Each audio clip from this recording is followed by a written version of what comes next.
दिव्य आयुर्वेद औषधालय।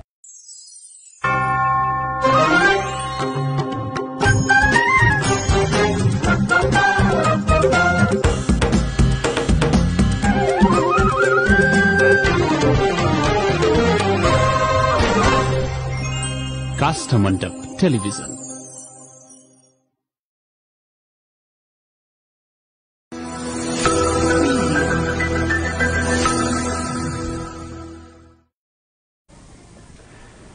नमस्कार। चर्चाको शिखरमा रहेका चर्चित व्यक्तित्वहरू, समय चक्रको भुमरीमा बढी हराएका व्यक्तित्वहरू अनि तपाईहरूले मन पराएका व्यक्तित्वहरूसँग खुलेर कुरा गर्ने कार्यक्रम दर्शकवृन्द, प्रधानमन्त्री केपी शर्मा ओलीको दुईटा कदम निकै चर्चामा रह्यो। एउटा सकारात्मक र अर्को नकारात्मक। नेपालको नक्सामा लिम्पियाधुरा र लिपुलेखलाई समावेश गरी नक्सा संशोधन गर्ने केपी ओलीको कदमको सर्वत्र सराहना गरियो भने संसद विघटनको निर्णयलाई सर्वत्र विरोध भयो। केपी ओलीको सर्वाधिक लोकप्रिय र चर्चित निर्णय नेपालको नक्सालाई संशोधन गरी भारतीय भूमिबाट नक्सामा भए पनि भूमिलाई फिर्ता ल्याउने जुन काम भयो, त्यो कदम केपी ओलीले चालिरहँदा राजनीतिक शिकार बन्नुभएका एकजना विद्वान नेतालाई आज हामीले कार्यक्रममा बोलाएका छौं। हामीसँग कार्यक्रममा पूर्व सांसद तथा पूर्व मन्त्री सरिता गिरी हुनुहुन्छ। आउनुहोस्, कार्यक्रममा उहाँलाई स्वागत गरौँ। नमस्कार, कार्यक्रममा स्वागत छ यहाँलाई। यहाँले करिब 2 दशक भन्दा लामो समय मधेस राजनीतिमा बिताउनु भयो। पटक पटक मन्त्री पनि भन्नुभयो, सांसद पनि भन्नुभयो। प्रधानमन्त्री केपी शर्मा ओलीले नेपालको नक्सालाई गरेर लिम्पियाधुरा र लिपुलेखलाई समावेश गरी नक्सा जारी गरिरहँदा यहाँ विरोधमा उभिए जस्तो देखिनु भयो र त्यो कदमले गर्दाखेरि जुन समुदायका लागि, जुन दलका लागि दशकौं राजनीति गर्नुभयो, त्यो दलले यहाँलाई संसदबाट हटाएर घरमै पुर्याइदियो, होइन?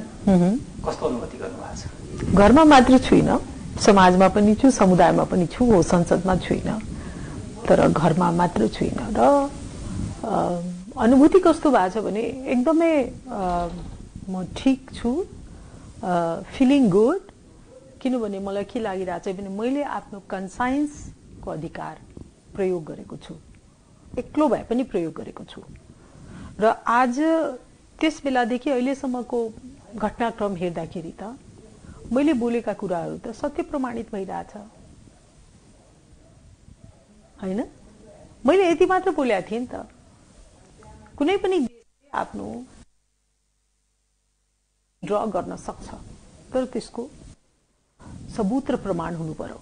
र साउथ एसियाको जुन हाम्रो यो सब कन्टिनेन्टको यदि हेर्नुहुन्छ भने यो ब्रिटिशर्सहरूले छोडेको भूभाग हो।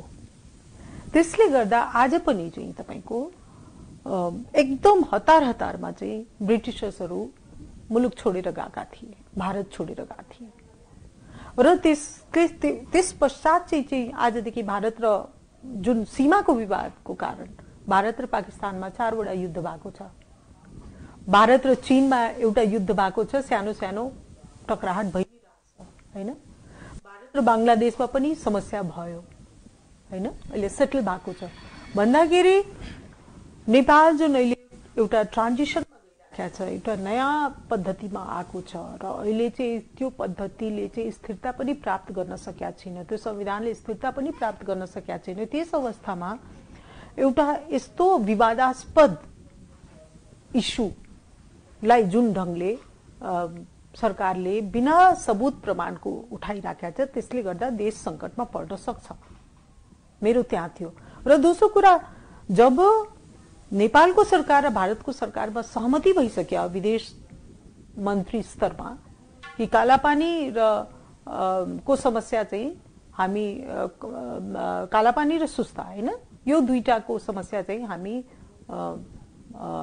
सल्टाउने, जब त्यो सहमति भइसकेको अवस्थामा त्यो सहमतिलाई पनि ट्रान्सग्रेस गरिकन जुन ढङ्गले अगाडि बढ्यो यो मात्र नेपाल र भारतको बीचको इस्युको रूपमा म देखिरहेको थिइनँ। भारत र पाकिस्तानको बीचमा के भइरह्यो, चीन र भारतको बीचमा के भइरह्यो र त्यो कन्फ्लिक्ट चाहिँ यहाँ आयो भने नेपाल जस्तो एउटा सानो मुलुकले चाहिँ त्यो कन्फ्लिक्टलाई धान्न सक्छ? हो, मेरो चिन्ता त्यहाँ थियो। त्यसैले नेपाल जस्तो मुलुकले कसियसली जानुपर्छ, त्यसरी नै जानुहुन्न। र जति पनि नक्साहरू हामी देखिरहेछौँ, मैले त त्यो नक्सा पनि जति मसँग उपलब्ध भयो मैले सबै स्टडी गर्दाखेरि मलाई चाहिँ के लाग्यो भने यहाँ चाहिँ क्ल्यारिटी छैन। त्यसले गर्दा प्रमाण जुटाएर मैले त्यहीमा प्रमाण जुटाएर नक्सा जारी गरिनु पर्थ्यो। नक्सा जारी गरिसकेपछि बल्ल प्रमाण जुटाउनको लागि समिति गठन गर्नु हो। जब प्रक्रियागत त्रुटि थियो भन्ने कुरा त प्रष्ट देखिन्छ नै। तर यहाँले जुन अब जस्तो यहाँले फरक मत पनि राख्न पाउनु भयो एउटा नेताका हिसाबले अथवा एउटा नागरिकका हिसाबले पनि, तर समस्या कहाँ देखियो भन्दाखेरि जुन दुर्घटना भयो नि यहाँसँग, यहाँको राजनीतिक करियरमा, त्यो दुर्घटनाको कारण मैले देख्दाखेरि के देखिरहेको छु भन्दाखेरि जुन यहाँले फरक मत अथवा यहाँको जुन विचार थियो त्यो विचार यहाँले पार्टीभित्र छलफलै नगरिकन, पार्टीभित्र एउटा सहमतिको वातावरण नै नबनाइकन एकैचोटि संसदमा लिएर जानुभयो। एउटा सांसदका हिसाबले त्यहाँ आफ्नो फरक मत राख्न खोज्नुभयो जुन यहाँलाई राख्नै दिइएन हैन। यहाँले बोल्न खोज्दाखेरि सभामुखले समय नदिएपछि यहाँ आफ्नो डायरी बोकेर संसदबाट बहिष्कारै गरेर निस्किनु भयो। तत्पश्चात यहाँलाई बहिष्कार गर्नुको कारण हुटिङ थियो र तत्पश्चात यहाँलाई यहाँको दलले कारबाही गर्यो र दलको निर्णय विपरीत गएको भनेर यहाँलाई यहाँको सांसद पद पनि खारिज गरिदियो। यहाँले दलभित्र छलफल गर्नै नचाहनु भएको हो अथवा यहाँले दलभित्र छलफल गर्न खोज्दा यहाँको दलले छलफल गर्नै नचाहेको, दलभित्रको अवस्था के छ? जनता समाजवादी पार्टी जुन पार्टीबाट अथवा जनता समाजवादी पार्टी भनेर मात्र एउटा पार्टीलाई नतोकौं, त्यो समुदायलाई नै तोकौं जसले हिजोदेखि आफूलाई मधेसवादी भन्ने दाबी गर्ने गरेको छ र मधेसको सम्पूर्ण मधेसको ठेक्का हाम्रो हो, मधेसको प्रतिनिधित्व हामीले मात्र गर्छौं भनेर दाबी गर्ने गरेको पार्टी, दाबी गर्ने गरेका पात्रहरू जुन त्यहाँ छन्, उहाँहरू के कसैको कुरा सुन्नुहुन्न? आफ्नो दलको सांसदको कुरा पनि सुन्नुहुन्न, छलफलै गर्नुहुन्न, अथवा यहाँले नै त्यो लोकप्रियताको लागि त्यहाँ छलफलै नगरिकन सिधै संसदमा आफ्नो विचार लिएर आउनुभयो? राम्रो प्रश्न गर्नुभयो। नम्बर 1 म कहाँबाट सुरु गर्छु भने राष्ट्रपतिको सम्बोधनमा पनि आइसकेको थियो हैन, लिम्पियाधुरा यो नेपालको नयाँ नक्सा ल्याउने। ओके, जुन बेला यो विवाद सुरु भइरहेको थियो या भन्नुस् न जब यो सरकार पक्षबाट आइराखेको थियो यो सर्वदलीय बैठकमा माथि जुन हुन्छ नि नेतृत्व वर्गको सर्वदलीय बैठक, क्रस पार्टी मिटिङ, ओके, त्यसबाट पनि आइराखेका थियो कुराहरू र म पटक पटक भनिरह संसदीय दलको बैठक बोलाऊ, यो कुरा डिस्कसन गरौं। म अन्तर्राष्ट्रिय सम्बन्ध समितिको पनि सदस्य थिएँ र त्यहाँ पनि म कुरा उठाइरहेको छु। 1816 को सन्धि खोइ हामी यसको प्रतिलिपि पाऊ, 1816 को सन्धि लापता छ भनियो समितिमा। अनि म पटक पटक भनिरहेको छु मिटिङ बोलाउनुस्। र दोस्रो कुरा, सबै कुरा म अध्यक्ष 2 दिन त हाम्रो छलफल भयो। 2 दिन, एक दिन चाहिँ जुन दिन म दर्ता गराउन गएको थिएँ त्यो दिन र त्यसभन्दा एक दिन अघि उहाँको च्याम्बरमा बसेर संसद भवनमा, ओके, र म जाने बेलामा पनि अब म गइरहेको छु। उहाँले यति मात्र भन्नुभएको थियो सेताजीदेखि पहिला उहाँले के भन्नुभयो भने खै त क्या संशोधन आप दर्ता कराना चाहते हैं, किनभने एक दिन अगाडि कुरा भइसकेको थियो यो 1816 को सन्धि र त्यसैको आधारमा मधेसको अपलिफ्टमेन्टको कुरा, डिस्क्रिमिनेसनको कुरा हामीले उठाउनुपर्छ। अनि खोइ त तपाईको नक्सा, मैले भने नो, मसँग कुनै सरकारले दिएको नक्सा भन्दा छुट्टै नक्सा म संशोधनमा लग्न गइरहेको छैन। मेरो यति मात्र हो, म बुझिसके हो कि 1816 को सन्धिको अनुसार यो नक्सा आइराखेको छ भन्दाखेरि हामीहरूको इन्ट्रेस्ट के हो भने 1816 को सन्धि यदि यो सरकारले नक्सा पास गर्न गइराखेको छ भने त्यसमा जुन प्रावधान उल्लेखित छ कि मधेसीसँग कुनै पनि डिस्क्रिमिनेसन नगर्ने भन्दाखेरि 1816 को सन्धि पनि राष्ट्रिय बहसको विषय हुनु पर्यो। ओके, उहाँको सहमति थियो उहाँले यति मात्र भन्नुभएको थियो, थोड़ा ठिक ढंग से देखेगा, बस यति मात्र थियो। म गएको आधा घण्टा त मलाई एक्सरसाइज गर्न लाग्यो, हाउ टू फ्रेम इट। किनभने म होल जनताको जुन चाहिँ तपाईँको फिलिङ र सेन्टिमेन्ट भन्दा बाहिर म जान खोजेको थिइनँ। ओके, मैले यति मात्र भने, यसमा चाहियो सबुत प्रमाण। किनभने म सांसद हो, मेरो जिम्मेवारी हो कि म हरेक कुरा जुन मेरो दिमागमा आउँछ त्यो म राखौं। संसद भनेको र सांसद भनेको डिस्कसन र डेलिबरेसन गर्ने प्रतिनिधित्व हो नि, ताकि देशलाई भोलि संकटमा नपरोस्। आई वाज राइट, तपाईँले भने अनुसार मैले प्रस्ताव दर्ता गराएको छु होइन। त्यसको नेक्स्ट डे प्रधानमन्त्रीले 9 सदस्यीय समिति गठन गर्नुभयो। आजसम्म त्यो समितिको रिपोर्ट कहाँ छ हामीलाई थाहा छैन। त्यो समिति पनि काम पनि गर्न छोडिदियो। ओके, त्यस पश्चात चाहिँ भारत र नेपालको बीचमा आधिकारिक रूपमा पब्लिकली भन्छु है, यो समिति नेपालको सिमाना कहाँसम्म छ र कुन भाग हाम्रो हो भन्ने कुरा प्रमाण जुटाउनको लागि बनाइएको समिति थियो होइन।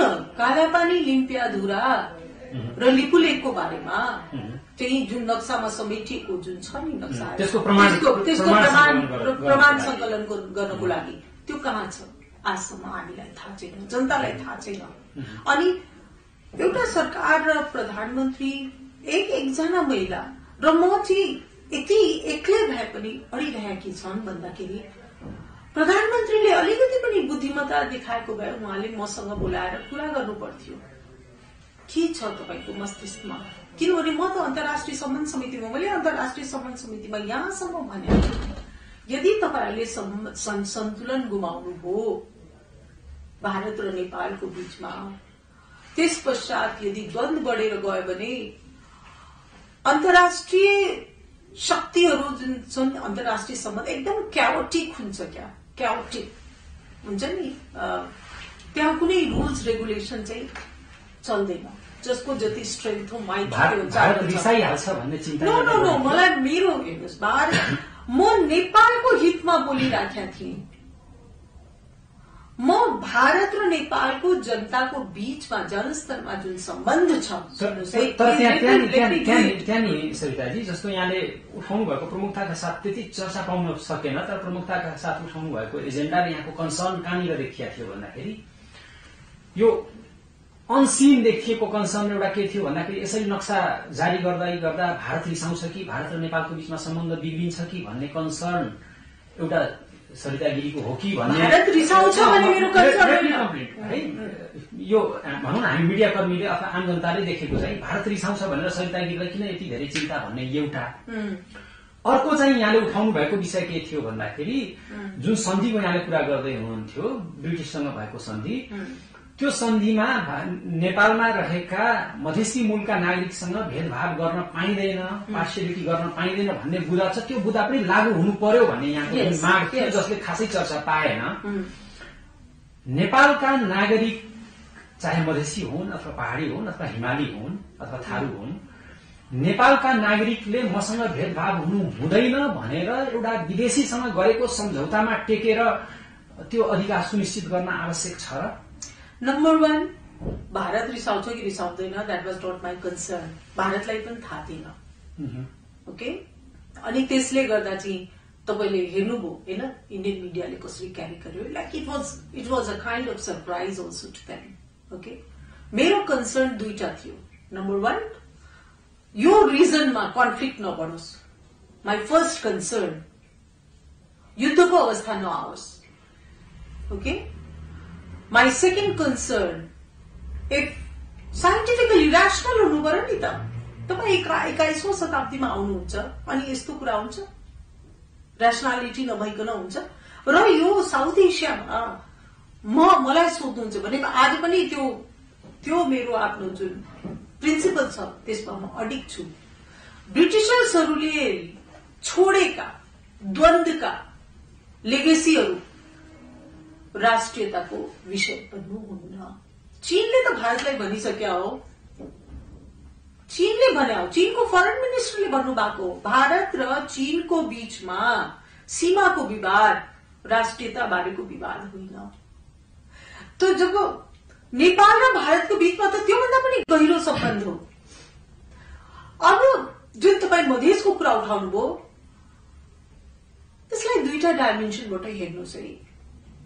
तपाईँ गएर हेर्नुहोस् त अहिले यो कोरोनाको समयमा भारत र नेपालमा जुन सीमाको समस्या देखिएको थियो या अहिले पनि छ, त्यसले गर्दा मधेसको जनजीवन कसरी प्रभावित भइराखेको छ, हामीहरूले बसेका छौं, कसरी गरिबी बढिराखेको छ, कसरी हिंसाका शिकार भइरहेछ। त्यसले गर्दा यस इक्वली इम्पोर्टेन्ट इज भारत र नेपालको बीचमा सम्बन्ध बिग्रनु हुन्न र जस्तो सुकै समस्या पनि टेबल टकबाट समाधान गर्नुपर्छ। र म कहाँ गलत थिएँ अहिले प्रचण्डजीको सुन्नु भएन? यक्ष प्रश्नमा कि कसलाई भन्दै हुनुहुन्थ्यो कि ऋषि धमलाजीसँगको इन्टरभ्यूमा भारत र नेपालको बीचमा जुन विशिष्ट सम्बन्धको उहाँले कुरा गर्नुभयो, उहाँको सद्भावनाको भाषा बोल्नुभयो। विशिष्ट सम्बन्धको मात्र कुरा होइन।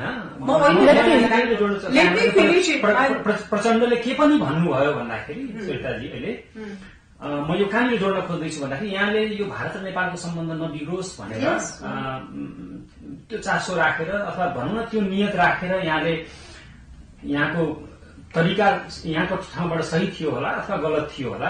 यहाँको घरमा यो भारतीय महिला भनेर भारतको लागि यसले नेपालमा आवाज उठायो भने यहाँको घरमा चाहिँ गएर ढोकामा हिर्काउने आक्रमण गर्ने काम पनि भयो सो समयमा।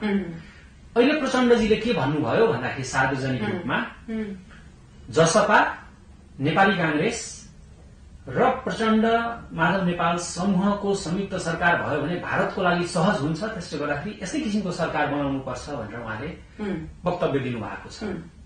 उहाँको घरमा ढुङ्गामुढा भएको छैन र भारतको लागि सहज बनाइदिने किन त हामीले नेपालका नेताहरूले नेपाली जनताको हितका निम्ति सोच्न भन्दा बढी भारतको हितको निम्ति सोचिदिनु पर्ने आवश्यकता किन भन्ने प्रश्न पनि प्रचण्डसँग कसैले खडा गरिरहेको छैन। यो भेदभाव त देखिन्छ नै। मैले अब यो नक्साको विषयलाई अलिकति मैले मोडेर कहाँनिर जोड्न खोजेँ भन्दाखेरि बेला मौकामा नेपालका राजनीति कर्मीहरूले एक अर्कालाई भारतीय दलालको संज्ञा दिने गर्दछ। कुनै बेलामा यहाँलाई पनि भारतीय दलाल भनियो, कुनै बेलामा डाक्टर बाबुराम भट्टराईले प्रचण्डलाई भारतीय दलाल भन्नुभयो, मोहन वैद्यले प्रचण्डलाई भारतीय दलाल भन्नुभयो र कुनै बेलामा प्रचण्डले पनि शेरबहादुर देउवालाई भारतीय दलाल भन्नुभयो। नेपालको राजनीतिमा प्राय सबै जसो नेताले आफ्नो अनुकूल भएन, आफ्नो प्रतिकूल राजनीति भयो भने, निर्णयहरू भयो भने भारतीय दलाल भनेर आरोप लगाउने गरेको देखिन्छ। के साँच्चै हामीले भारतको नाम प्रयोग गरिरहेका छौं एकअर्काको व्यक्तित्व गिराउनको लागि, अथवा वास्तवमै नेपालको जनताहरू भारतीय वा चीनिया दलालहरूको चंगुलमा फँसेको छ र विदेशी दलाल नेताहरूबाटै शासित हुनको लागि बाध्य भएका छन्? के लेख्नु भएको छ? नम्बर 1 म चाहिँ तपाईँ मेरो घरमा आक्रमण भएको कुरा गर्नुभयो, त्यसको बारेमा भन्नु। अहिले यक्ष प्रश्न के हेमराज थापाजीको टिभीमा एउटा इन्टरभ्यू आयो जसको नेतृत्वमा आएर मेरो घरमा आक्रमण गरिएको थियो। मेरो गेटमा खुट्टाले लात्तले हानेको थियो। I can never forget that. Okay, मात्र जुलुस होइन, नाराजी होइन। अहिले उनले के भनेका छन् भने मेरो सरिता गिरीसँग कुनै सोधिएको थियो प्रश्न, तपाईँ सरिता गिरीको घरमा आक्रमण गर्न जानुभएको थियो। मेरो सरिता गिरीसँग कुनै व्यक्तिगत दुश्मनी थिएन। मेरो पार्टी जसपा पार्टीका नेताहरूको निर्णय र निर्देशन अनुसार म गएको थिएँ। उहाँले सार्वजनिक माध्यममा भन्नुभएको छ। भन्दाखेरि अब यो पनि जनताले विचार गर्नुपर्छ कि मेरो विरुद्धमा चाहे सोशल मिडियामा होस् या मेरो घरमा जुन आक्रमण भएको त्यो जनताको स्वतस्फूर्त विरोध थियो या प्रायोजित ढंगले म माथि आक्रमण गरिएको थियो। र म चाहिँ के भन्छु भने त्यो हेमराज थापा विरुद्धको जुन छ त्यो अहिले पनि एप्लिकेसन त्यो केस चलिरहेछ। उनलाई 500 रुपियाँमा दिइकन धमुटीमा छोडेको हो। म यहाँ कसरी टुङ्ग्याउँछु भने के त पुलिसले यो कुरालाई छानबिनमा ल्याउँछ जब हेमराज थापाले सार्वजनिक रूपमा भनिसके कि जसपाका नेताहरूले गराएका हुन्। अब जसपाका नेताहरूलाई पुलिसले ल्याउनु पर्यो नि त छानबिनमा, मुद्दा अहिले टुङ्गेको छैन, नम्बर 1। अब चाहिँ म अनि तपाईँ विभेदको कुरा त भनिहाल्नुभयो, त्यति खुलेर प्रचण्डजीले भारतलाई फेभरेबल गभर्मेन्ट बनाउनु पर्यो भन्दाखेरि चाहिँ कसैले उंगला उठाउन सकिरहेको छैन। केपी ओलीले चाहिँ प्रधानमन्त्री केपी ओलीको भारतका विशेष प्रतिनिधिहरूसँग जुन भेटघाटको कुरो आइराखेका छ, त्यो सबैजनाले चाहिँ पछाइराखेका छन्। तर हामीले एउटा कुरा भन्दाखेरि यो किन यति विरोध? अब म चाहिँ तपाईको कुरामा आउँछु, दलालको कुरा, जुन भारतीय दलालको कुरा। दुईटा कुरा म यस बारेमा मेरो दिमागमा आउँछ। दलाल भन्ने शब्द अलिक असहज लाग्यो, तर नेपाली राजनीतिमा यो एकदमै प्रयोग भइरहेको छ। एकदम प्रयोग छ। यो किन प्रयोगमा छ? कहाँबाट आइरहेछ? यो कम्युनिस्ट नेता, कम्युनिस्ट आइडियोलोजी, यो कम्युनिस्ट नेता र कम्युनिस्ट आइडियोलोजीको योगदान।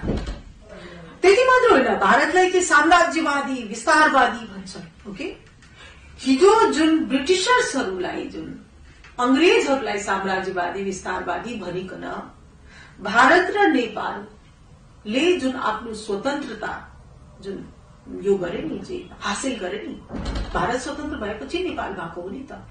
नेपाललाई स्वतन्त्र, आजकल दुईटा प्रमुख पार्टीको गठन त भारतमा भएको हो नि त। र हिजोसम्म भारतको स्वतन्त्रता संग्रामबाट इन्स्पिरेसन लिने यहाँका नेता र पार्टीहरू 1950 पछि अचानक चाहिँ भारत दलाल, मधेसी भारतीय, यो किन भन्यो? यो कम्युनिस्ट आइडियोलोजीको आवश्यकता हो। दिस इज नट रियल, यो यथार्थ होइन, यो आवश्यकता हो। किनभने कम्युनिस्ट आइडियोलोजी जब यहाँ काम गर्न थाल्यो, त्यस पश्चात उहाँहरूलाई त एउटा शत्रु चाहियो। एन्टागोनिजममा आधारित छ यो आइडियोलोजी, शत्रु चाहियो। शत्रु को हुने? चीन त हुँदैन, कम्युनिस्ट देश भयो, कम्युनिस्ट क्रान्ति भयो। अनि को हुन्छ? भारत। अनि भारतलाई चाहिँ पहिला त साम्राज्यवादी विस्तारवादी, अनि त्यसपछि भारतसँग नजिकका सब भारतीय दलाल, यो टर्म र रेटोरिकहरू यदि कम्युनिस्टको चाहिँ तपाईको डिक्सनरीबाट हटाइदिनुस् भने त कम्युनिस्ट पार्टी एकछिनमा कोल्याप्स हुन्छ। यस पार्टीको संविधानमा नेपालको इतिहासमा पहिलोचोटि शत्रु देश प्रवेश गराएको छ। मैले त्यसको विरोध गरेका थिएँ। को शत्रु देश? मेरो कन्सर्न के थियो भने शत्रु देश भन्दाखेरि त यो भारतलाई नै नलेखे पनि मनसाहे त भारत नै हो। अनि शत्रु देश यदि युद्ध भयो भने शत्रु देशका नागरिकहरूलाई चाहिँ गिरफ्तार गर्न सकिन्छ, तर उनलाई कुनै पनि संविधानले सुनिश्चित गरेको कुनै पनि नागरिक अधिकार चाहिँ उपलब्ध हुँदैन। त्यो यो एजम्पसन हो। र जुन तपाईँ एउटा प्रेजुडिस कम्युनिस्टहरूले पहिला दरबारले गर्यो, 1950 को परिवर्तन पश्चात दरबारले पहिला यो शुरू गर्यो, पछि दरबार र कम्युनिस्ट मिले र ओभर द इयर्स यो चाहिँ कल्टिभेट गरिएको छ। र यो कहाँ देखिन्छ भने जब सत्ताको खेल आउँछ, सत्ता टिकाउने खेल होस्, अनि त्यहाँ त उहाँ नेताहरूले भनेको कुरा बडा नै तपाईँ के अब आज भन्न सकिन्छ? भन्नु पर्यो नि त। प्रचण्ड भारतका दलाल हुन्, केपी ओलीले सबै भारतीय दूतलाई भेटे, केपी ओली भारतका दलाल हुन्। तर यहाँको मिडिया नो, कोही बोल्दैन त्यस्तो। आपसमा बोल्छन् तर दबे स्वरमै भन्छ नि, दबी आवाजमै हो। र किन यो भारतलाई साम्राज्यवादी भन्नुको मुख्य कारण चाहिँ के हो भने, र त्यसको युज चाहिँ के हो भने, मधेसको ल्यान्डलाई चाहिँ कसरी अधिकतम चाहिँ नियन्त्रणमा लिने र मधेसीलाई कसरी आउस्ट गर्ने, टार्गेट त्यहाँ हो। त्यसैले म जस्तो व्यक्ति यदि म भारत र नेपालको बीचको सम्बन्धमा हुनुपर्छ, किनभने मधेसी असुरक्षित छ यो देशमा।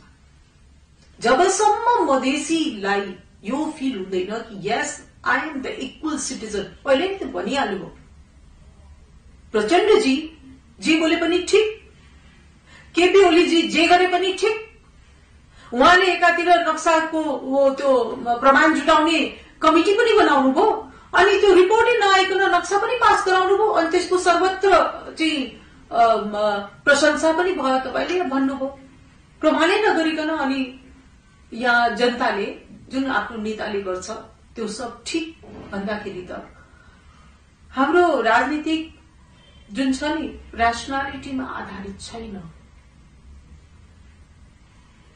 तर्क र लजिकमा आधारित छैन, रिजनमा आधारित छैन, अनि दोषी चस्ना।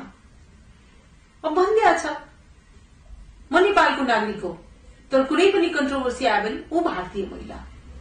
त्यो राजनीति तर्कमा आधारित नभएको मात्र हो कि? मेरो प्रश्न त्यहीँनिर थियो। वास्तवमा तर्कमा आधारित नभएको राजनीति हो, अध्ययनशील नेताको अभाव हो, अथवा वास्तवमै हामी विदेशीहरूको मुठ्ठीमा परेर विदेशीहरूको प्रभावमा काम गर्छौं? लिसन, तपाईँ जुन विदेशको कुरा गर्नुभयो, आजको ग्लोबल वर्ल्डमा कुनै पनि देश कुनै पनि अर्को देशको लागि असुरक्षाको कारण हुन्छ भने त्यो देशलाई सहज हुँदैन। र मैले पहिला पनि भनिहालेँ, इन्टरनेशनल रिलेशन्स सबभन्दा बढी क्याओटिक हो, त्यहाँ कुनै रुल्स चल्दैन। अमेरिकालाई चाहिँ असुरक्षा भयो भने त उसले चाहिँ अफगानिस्तानमा चाहिँ आएर बम खसालेर सिभिलियनहरू पनि मरिरहेको छैनन्। अहिले जो बाइडेन आए उनले तुरन्त चाहिँ तपाईँको इरान समर्थित मिलिसियाहरूमाथि आक्रमण गर्ने आदेश दिनु भएन हो। त्यसले गर्दा भारत, चीन, अमेरिका, युरोप यो हामी एकदमै सेन्सिटिभ यो क्षेत्रमा छौं र यसमा यदि बुद्धिमत्तापूर्वक फरेन रिलेशन्सलाई ट्याकल गरिएन भने आउने दिन असहज हुन्छ। तपाईँ एकातिर अति गरिकन तपाईँ माथि जानुभयो अनि त्यसपछि फेरि तल आइकन सरेन्डर गर्नुभयो। This is not called balanced. अथवा यस्तो पनि हो, दुईटा ठूला देशहरू पावर सेन्टरहरूको बीचमा हामी रहिरहँदा एउटासँगको मित्रता हामीले धेरै प्रगाड गर्दाखेरि अर्कोको लागि हामी सुरक्षा थ्रेटको रूपमा देखिने गरेको हो। No, listen, how do you measure it? तपाईँ यसको कसरी मेजर गर्नुहुन्छ? त्यसरी एउटा देश भारत र नेपालको जनताको बीचमा जनस्तरको सम्बन्ध छ, ओके? त्यसलाई चाहिँ तपाईँ कसरी मेजर गर्नुहुन्छ? भारतका यही बिहार र यूपीका गरीब जनतालाई यदि उसलाई चाहिँ विदेश जानु परेको छैन, उसलाई नजिक पर्छ, दिल्लीभन्दा बढी नजिक यहाँ आइकन अनि 2-4 पैसा कमाएर लग्छ। नेपालको त्यस्तो जनता जो कि परिवारसँग रहन चाहन्छन् तिनीहरूलाई चाहिँ भारत गइकन कमाएर अनि यहाँ आफ्नो परिवार र आफ्नो रोजगारी दुईटैमा ऊ आफ्नो सुरक्षित हुन चाहन्छ र भारतमा त नेपालीहरूले धेरै सुविधा पनि पाएका छन्, हो कि न? त्यसले गर्दा भारत र नेपालको बीचको जनस्तरको सम्बन्ध त्यो बेग्लै हो। त्यसलाई अब स्टेटसँगको रिलेशनसिप हेर्नुहोस्। नेपाल सरकारको चीनसँगको सम्बन्ध कस्तो छ, नेपाल सरकारको भारतसँगको सम्बन्ध कस्तो छ? यो दुईटैलाई चाहिँ तपाईँ एउटै बास्केटमा राख्न सक्नुहुन्न। जनस्तरको सम्बन्ध त्यो परापूर्व कालदेखि आएको सम्बन्ध हो। म सरिता गिरी बिना कुनै भिसाको बिहा गरेर आएको छु। किन कसरी? त्यो बेलामा त बुद्धि पनि थिएन, आइयो बुद्धि पनि जानकारी पनि थिएन। नेपाल भनेको हिमाल र राजाको देश हो, यति मात्र थाहा थियो। भनेपछि अहिलेकै बौद्धिकता यहाँको भइदिया भए, अहिलेकै स्तरको अध्ययन त्यो बेला भइदिएको भए यहाँ नेपालमा बिहे गरेर आउनुहुन्थ्यो? नो, त्यो कुरामा त्यस्तो हाइपोथेटिकल कुरामा नजाउँ, होइन, त्यो एजम्पसनमा नजाउँ।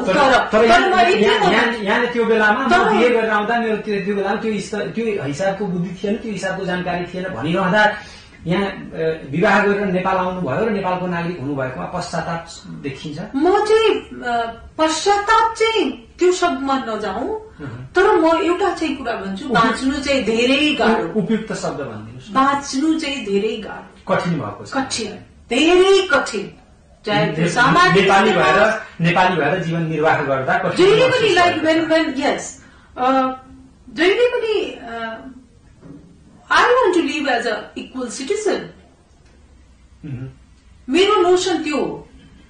तर जहाँ म गइकन कुराकानी गर्न चाहन्छु या इन्टरेक्ट गर्न चाहन्छु त्यसले चाहिँ यदि मलाई इक्वल सिटिजनको रूपमा देखेन भने अनि मैले त विड्र गर्नु पर्यो नि त, विड्र गर्नु परेन भित्र, यु नो लाइक। त्यसले गर्दा inward becoming more inward looking, just like भन्छ नि रिफ्लेक्सन। म जीवनमा I don't regret for anything that happened in the past, तर म के चाहन्छु भने मेरो जुन अनुभव छ त्यो अनुभवलाई म लिपिबद्ध गर्दैछु, गर्छु पनि, सो द्याट म जस्ता धेरै मान्छे आउँछ नि त, यो कहाँ रुक्छ र। म मात्र 17 सालको थिएँ म बिहा गरेर आउने बेलामा, केही थाहा थिएन। 18 सालको हुँदा मैले नेपालको नागरिकता लिएँ। कहाँ त्यो हामीले सोच्नु पनि सकेका थियौँ। यो सभासद, यो मन्त्री, तर सरिताजी गम्भीर प्रश्न यहाँनिर उठेको छ है। दुई देशको बीचमा, भारत र नेपालको बीचमा वैवाहिक सम्बन्ध परापूर्वकालदेखि छ, सदियौंदेखि छ। यस, पटक पटक मैले पनि भारत भ्रमण गरेको छु। अहिले भर्खरै पनि भारतका केही क्षेत्रहरू घुमेर आएँ। नेपालबाट विवाह गरेर भारत गएका महिलाहरू त्यहाँ मजाले बिहारका, युपीका हामी धेरै वैवाहिक सम्बन्धहरू हाम्रा छन्, मजाले त्यहाँ भारतीय नागरिक भएर बसेका छन्। सामान्य एउटा जीवन स्तर यापन गर्ने कुरा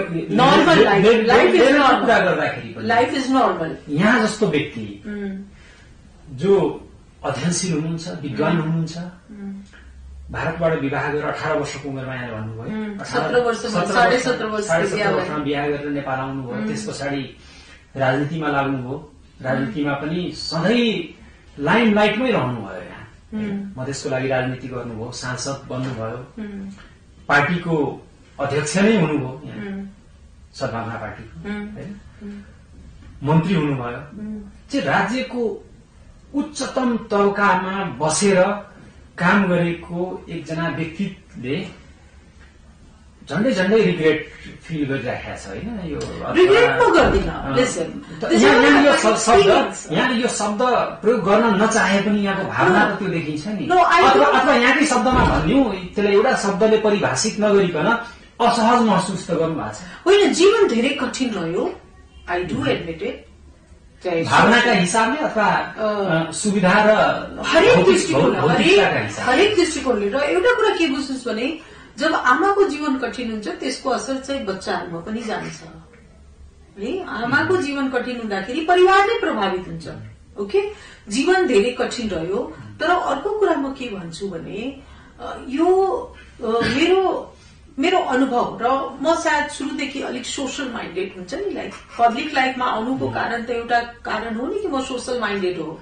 ओके, र म बिहारमा हुँदाखेरि हामीले जेपी मुभमेन्ट हेर्यौं, त्यसमा सानो सानो विद्यार्थी थियौं, पार्टिसिपेट गर्यौं। मेरो बुवा चाहिँ उहाँ अफिसर हुनुहुन्थ्यो, तर उहाँ पनि जयप्रकाश नारायणको भाषण सुन्न जानुभएको थियो। हामी दौडी दौडी जान्थ्यौं। सानो इन्दिरा गान्धी आइरहेछ भने हामी दौडी दौडी जान्थ्यौं। Somewhere I was a political like त्यो चेतना थियो। अनि मेरो दिमागमा के आयो भने मसँग अप्सन त थियो नि, म अमेरिका गएर बस्न सक्थेँ होइन र। मेरो 2 जना बहिनी आज पनि अमेरिकामा हुन्छन् होइन, म आरामले गएर बस्न सक्थेँ। तर no, I never thought that way. I think I accepted the challenge. मैले च्यालेन्ज चाहिँ एक्सेप्ट गरे र इक्वल सिटिजनशिप राइट्स चाहिँ स्टाब्लिश गर्नुपर्छ। र पहिलो संविधान सभामा मैले यही कुराहरू बोल्थेँ, अनि म टार्गेट भएँ। टार्गेटिङ हुन्छ नि, लाइक यु नो, मैले सिडको कुरा उठाउँदाखेरि। अनि यहाँ एउटा के देखेँ भने nobody is willing to discuss the things in white and black. कोही पनि चाहन्न।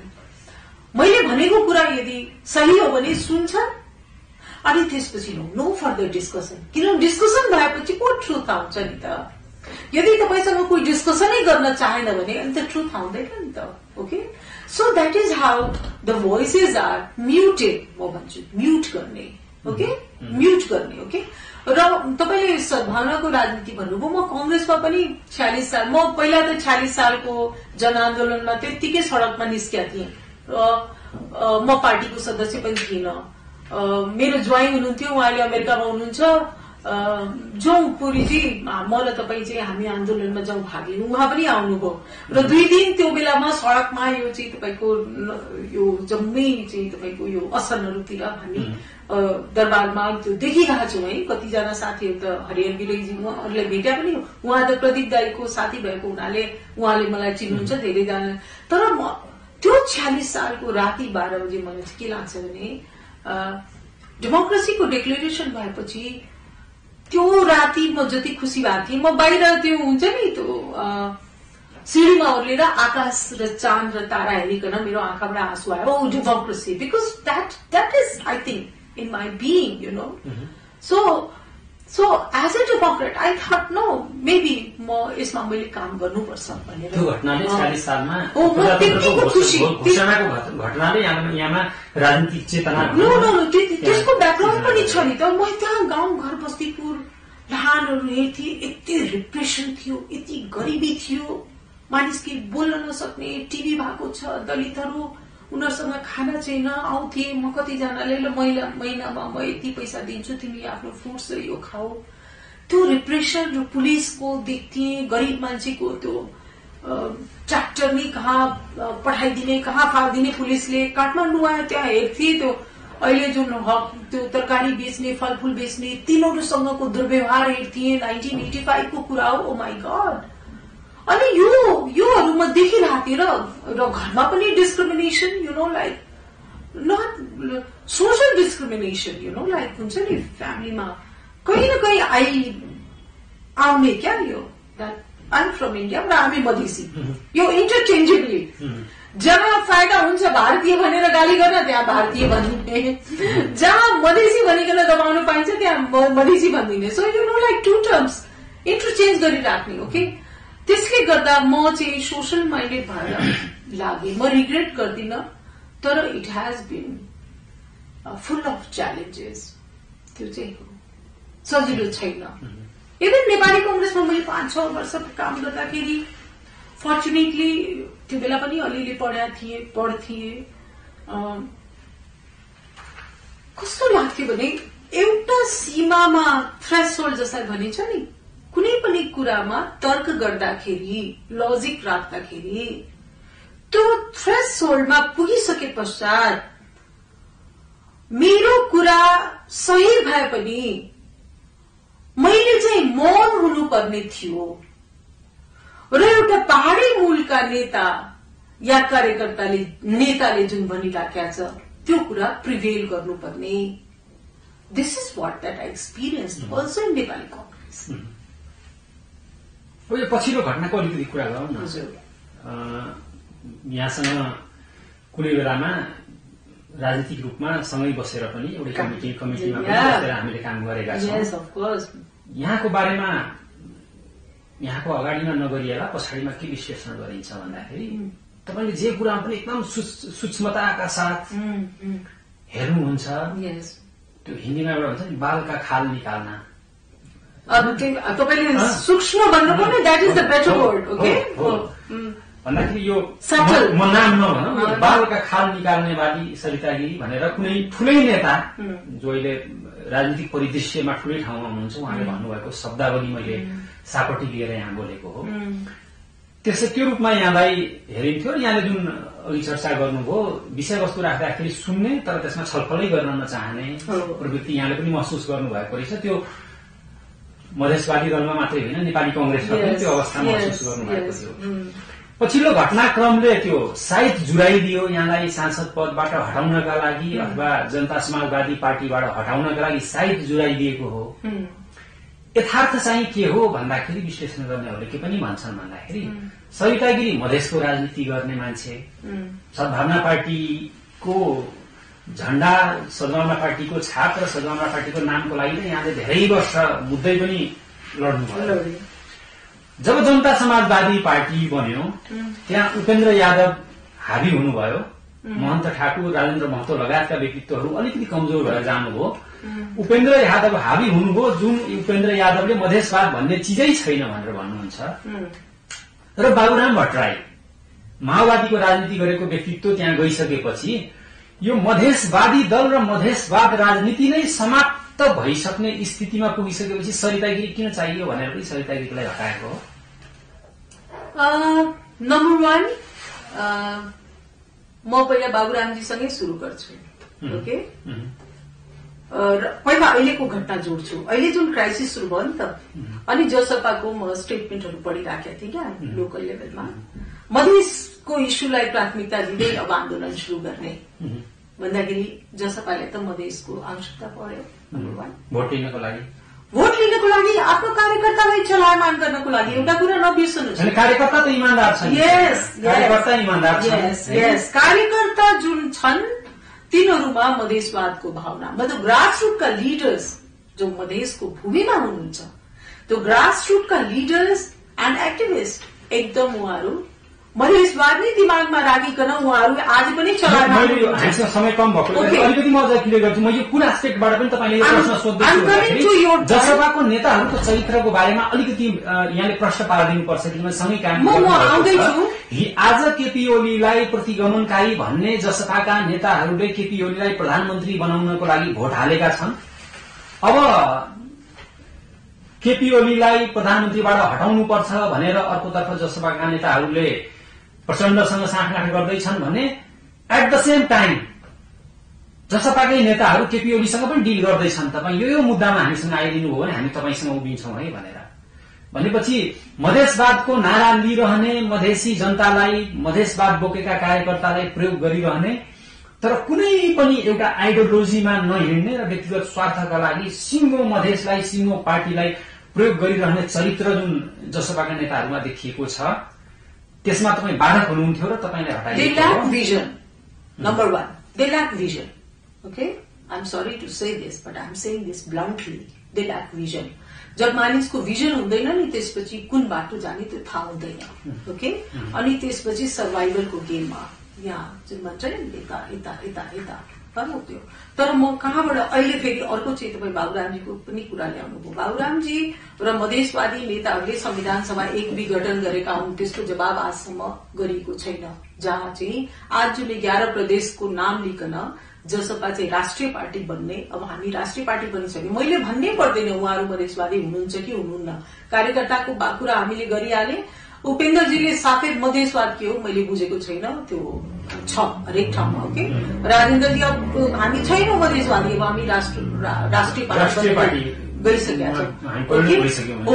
र यही मधेसवादी र बाबुरामजीको सरकार थियो। 11 प्रदेशको भोटिङको लागि पूरा 2/3 प्रचण्ड मत थियो। किन यो ग्रुपले, यो नेटवर्क, यो नेक्ससले किन संविधान सभा एक विघटन गर्यो, त्यसको जवाब आजसम्म पाएको छैनौं। मैले चाहिँ संघीय परिषदको बैठकमा यो प्रश्न राखेको हो, तपाईलाई किन पत्याउने। म लेनिनिजम पनि पढ्या हो, लेनिनले पनि त्यही गरेका थिए। जब उनको पहिलो 1905 को चाहिँ क्रान्ति विफल भयो अनि त्यसपछि उहाँले त्यो नेशनलिटी ग्रुपहरूलाई चाहिँ आफ्नो नजिकमा ल्याउनको लागि अनि सेल्फ डिटर्मिनेसनको प्रिन्सिपल चाहिँ मार्क्स लेनिनले ल्याए। अनि त्यस पश्चात उनीहरूले समेटिकन अनि त्यसपछि 1917 को क्रान्ति सफल भयो। अनि सफल हुने बित्तिकै उहाँ त प्रोलिटेरियन बोल्सेविकको सरकार बनाइकन अनि त्यो सबैलाई दबाइयो। यूएसएसआर डिसइन्टिग्रेट भइसके पश्चात त्यो सबै फ्री भयो भन्दाखेरि I understand this. So you know यो प्रश्नहरू मैले गरे, मैले आजसम्म जवाब पाएको छुइनँ। त मधेसवाद सकेको छैन, यो पनि म भन्छु हो।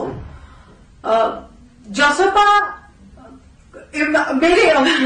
मेरै निष्कासनको सन्दर्भमा एउटा कुरा के बेचियो भने अब हामी राष्ट्रिय पार्टी भइसकेका छौं, पूरा पहाड़मा चाहिँ यो लिम्पिया धुरा लिपुलेकको यो गरिकन अनि एउटा फिलिङ आइराखेको छ यदि सरिता गिरीलाई हामीले कारवाही गर्यो भने अनि हाम्रो पहाड़मा चाहिँ भोट बढ्छ, हामी ठूलो पार्टी भएर आउँछौं भन्दाखेरि मधेसलाई स्केपिगोट बनाइकन अनि पहाड़मा भोट बढाउने मधेस यो यसलाई त म युटिलिटेरियन प्रिन्सिपल भन्छु। मधेसको हितमा 1816 को सन्धिको कुरा गर्दाखेरि त्यो कुरालाई दबाउने हो। तर मधेसमा टेकेर पहाड़मा भोट बनाउने कि पहाड़का जनजातिहरूलाई थाहा छैन कि पहिलो संविधान सभा एक किन बाबुरामजीले र मधेसवादी दलले विघटन गर्या हो। किन यो जसपाले पत्याउने वाइ पहिला ऱ्यासनालिटी हुनु पर्यो नि। त्यसैले यो कुराहरूमा नजाउँ होइन। मधेसमा जीवित छ। कार्यक्रमको अन्त्यमा हामी आइसकेका छौँ। अझै धेरै कुरा यहाँसँग गर्नु थियो, तर अब हामीसँग समय रहेको छैन। मलाई एक लाइनमा एउटा अन्तिम प्रश्न म यहाँसँग राख्न चाहन्छु। बाँकी प्रश्नहरू हामी जनताका लागि छोड्यौँ। जसपाका नेताहरूको चरित्र अथवा जसपाका नेताहरूको बानी व्यवहार उहाँहरूले प्रयोग गरिरहनु भएको विषयमा जनताले मूल्याङ्कन गर्नेछन्। अहिलेको संसद विघटन र संसद पुनर्स्थापना यो परिस्थितिले सिर्जना गरेको हो अथवा यो प्री प्लान एउटा डिजाइन अन्तर्गत भएको घटना हो? छोटोमा भनिदिनुहोस्, अन्तिममा हामी कार्यक्रम सकिसकेका छौँ। यो परिस्थितिले नै सृजना गरेको हो, तर यसको भित्री कारण चाहिँ नेकपाको दुईटा ग्रुपको बीचको पावर स्ट्रगल हो। माओवादीबाट आएको र नेकपा एमाले। अब अहिले केही चाहिँ नेकपा एमालेका हार्डलाइनरहरू चाहिँ तपाईको माओवादी पक्षमा देखिया हो। कम्युनिस्ट पार्टीमा अन्तर संघर्ष जहाँ पनि हुन्छ र यो चाहिँ नक्सा प्रकरण पश्चात चाहिँ यसले ठोस रूप लिएर आयो। ठोस रूप लिएर आयो, तर म चाहिँ एउटा यसलाई अन्तर संघर्षको रूपमा देखिराखेका छु। यसको कन्क्लुजन कसरी हुन्छ त्यो चाहिँ हामीले हेर्न बाँकी नै छ हैन, आगामी दिनहरूमा। तर एउटा कुरा सबभन्दा इन्ट्रेस्टिङ इम्पोर्टेन्ट पार्ट हो भने संसदीय प्रणालीमा पार्टी र संसदको बीचमा या पार्टी र संसदीय दलको बीचमा कस्तो सम्बन्ध हुनुपर्छ, चुरो त्यहाँ छ। र त्यो कुरालाई अहिले हामी डिस्कस गरिरहेका छैनौं। पार्टीले कतिको डिक्टेट गर्ने, यदि पार्लियामेन्ट सभरेन हो भने पार्टीले कतिको डिक्टेट गर्ने, यो हो मेन कुरा। त्यो पार्टी र यो चाहिँ छलफल हुनुपर्छ। हस् मान्यजी, कार्यक्रमको समय सकिएको छ। अर्को कुनै कार्यक्रममा फेरि हामी चर्चा गर्नेछौँ। हाम्रो कार्यक्रममा आइदिनु भयो, त्यसको लागि यहाँलाई धन्यवाद दिन चाहन्छौँ। र आगामी आउने दिनहरूमा भविष्यमा नेपाली जनताले, मधेसका जनताले, नेपालका जनताले राजनीतिमा यहाँलाई उत्तिकै सक्रियताका साथ देख्न पाउन् भन्ने हाम्रो शुभकामना पनि दिन चाहन्छौँ। धन्यवाद। दर्शकवृन्द, आजको कार्यक्रमको आजको अंक यही सकिएको छ। अर्को अंकमा फेरि एकजना नयाँ अतिथिका साथ उपस्थित हुने बाचा गर्दै कार्यक्रमको सम्पूर्ण युनिट सहित म कौशलेन्द्र शर्मा पनि बिदा चाहन्छु। नमस्कार।